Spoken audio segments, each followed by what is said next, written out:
Hi guys, welcome back to the Geek and Hermit. Now today I wanted to do a quick look at Outriders, which as you know has been out for a couple of months now, and if you know anything about games you've probably heard about this in one way or another, usually due to the amount of bugs it launched with. Weirdly I never actually had any myself personally, but I always played on my own offline, well not offline but you know, never played with anyone else. But apparently there were quite a few big bugs where people having the characters locked out, or in quite a lot of cases for some reason if you played online you run the risk of your character having the inventory wiped.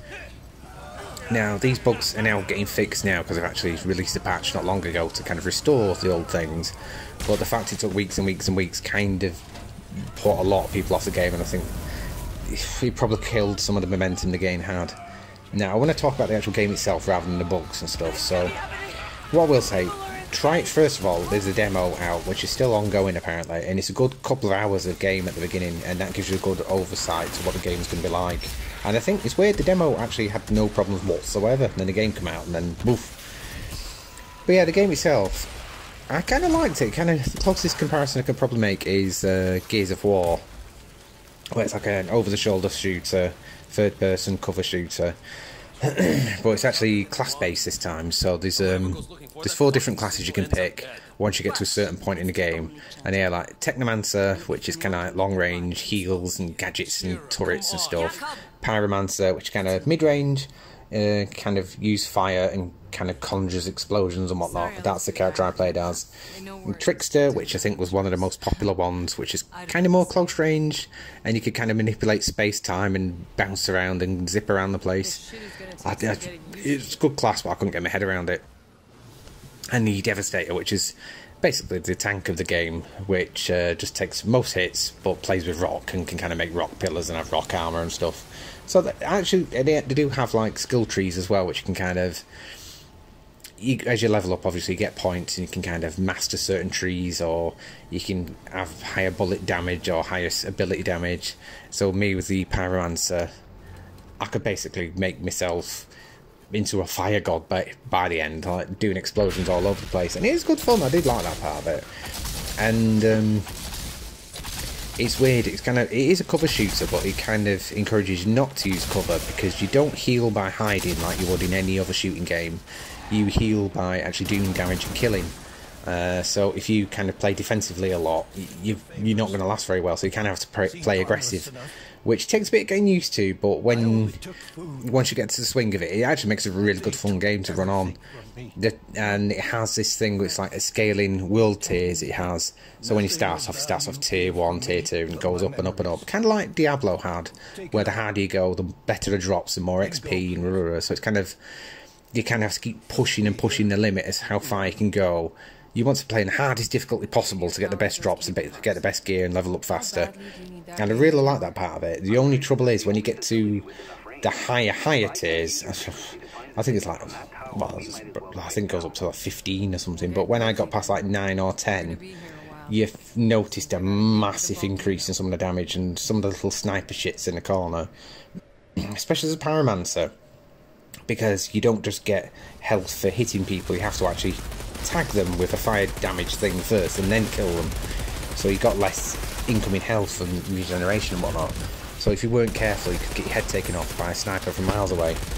And I also had problems sometimes with you get really elite characters that just literally run straight at you with a shotgun, and sometimes you get groups of them, and that was overwhelming.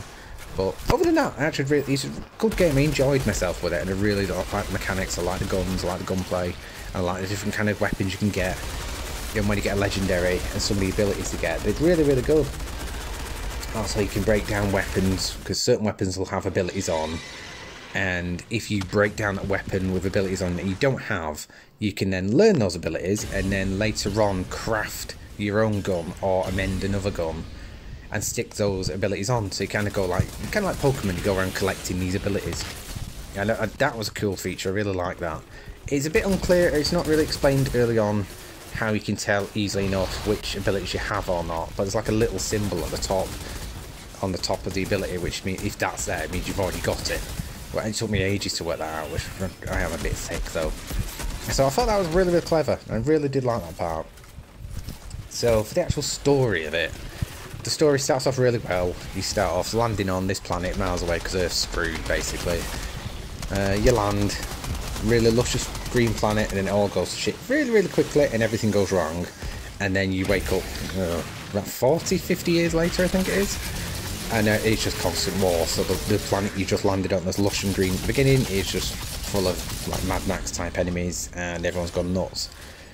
And the plot goes on from there, and you're kind of the last Outrider surviving, and you end up getting hit by this storm, which gives you your abilities. And it's actually, I did like it, and I liked a lot of the voiceovers, and I love my character. I made a girl who was really, really sassy and sarcastic, and I really liked some of the lines she had. They did make me laugh a few times. A lot of it was a I don't give a shit approach to things, which I thought was good for a change, because usually it's like, oh, let me save the world. But in some cases, people get shot in front of her, it's like, alright, whatever, I'm not getting my gun then, am I? And I thought that was really kind of funny. And as the game goes on, obviously you meet teammates and you build up a little squad. It's only ever you on your own unless you play with friends, which I don't have any, so that didn't happen. But yeah, I really like that. I like the different locations as it goes on, and the plot keeps building and building and building. And it's weird though, it does kind of do 180 at one point, because you think, I think it's called Mullock or something. This guy, you think is going to be the big bad of the whole thing. He kind of gets little drip-fed little bits and bobs in notes and conversations and even cutscenes in some side quests that you get. But then he just kind of appears, he dies, and then you carry on. And like, okay. And then the actual big bad just kind of appears way later. And then not much build-up, and then you take him out, and yay, saved, sort of. But yeah, I think that was the only letdown I had, really. The end of the game, it just kind of ends. Nothing's kind of really fully resolved. It just kind of, right, okay then, ends. And that's my biggest problem, really. I think, because I'm more of a single-player story geek, I love stories and games. And he enjoyed it all the way up to the end. But, and then I got to the end and it just ended, not really on a cliffhanger or anything, it's just, right, okay. It's just kind of like someone just shot a warp pistol at you. Okay, right, great. But then you unlock the endgame content, which is these like expeditions that you can do, which are extra missions, and they rank up again like the world tiers, and you can get better and better gear, and it depends on how you do in each mission, what gear levels you get.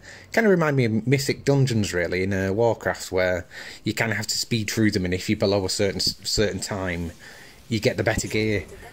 But I can see where they would go in with that, but I really, really hate time-based things, because you just feel like you have to rush and you have to take chances that you wouldn't normally take, and then you die and then it pisses you off because you have to go back at the beginning and if you're not spec'd right for it, like if you're a healer spec, or like to me really with the caster, I couldn't take that many hits sometimes, especially on the hard tiers, and I had to be really, really careful. But I had to feel like I had to kind of the impetus to run on. But I don't know, I did 1 or 2 of the expeditions, thought they were fun, and then kind of got a bit bored and I thought, well, okay, what am I getting gear for? Is this it?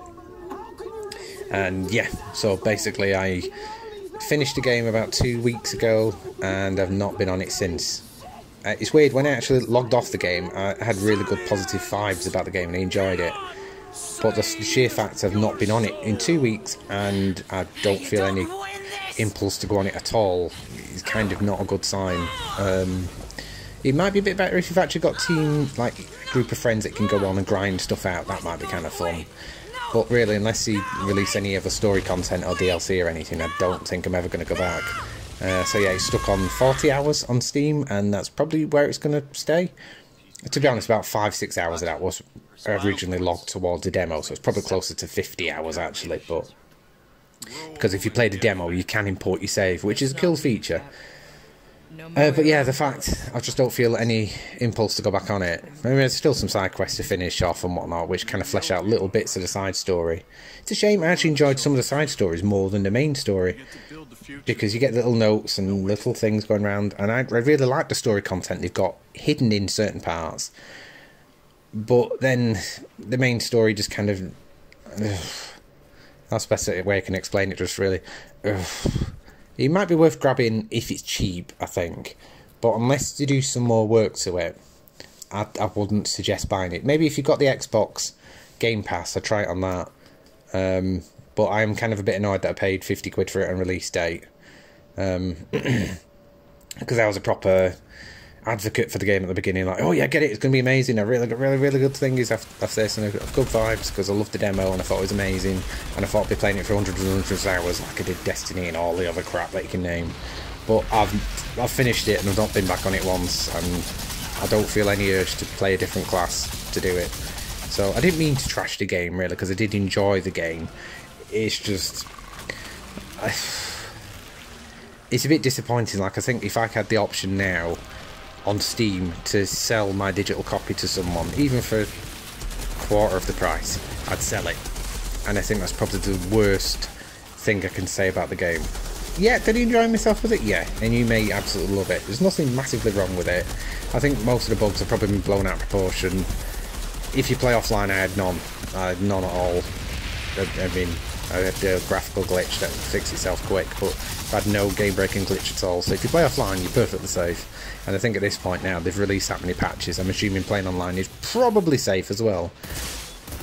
But yeah, just please let me know what you think below in the comments. I really didn't mean to diss this game, because I was hoping it'd be like my next home for a while, but the fact I've gone back to playing Remnant and stuff like that instead of this, and Remnant is like a low-budget game compared to this, it kind of says it all. So anyway, thank you guys, I shall see you next time. Yeah, bye.